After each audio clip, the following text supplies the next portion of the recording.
Okay, to start off our treble crochet, we're going to wrap our yarn around twice, or do 2 yarn overs.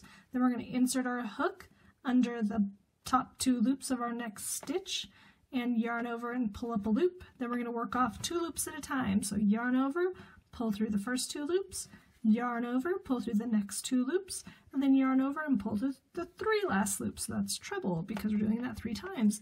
So again, yarn over twice, insert your hook into the next stitch, the top 2 loops, pull up a loop, yarn over, pull through the first 2, yarn over, pull through the next 2, yarn over, pull through the last 2.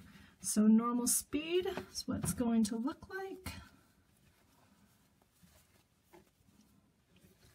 Again, always for the treble crochet, you're going to yarn over twice, insert your hook into your next stitch, pull up a loop, yarn over, pull through the first 2, yarn over, pull through the next 2, and yarn over, pull through the last 2.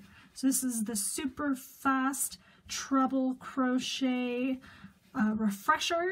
If you want to see a slower, more in-depth tutorial, just look up our treble crochet for beginners, and thank you for watching.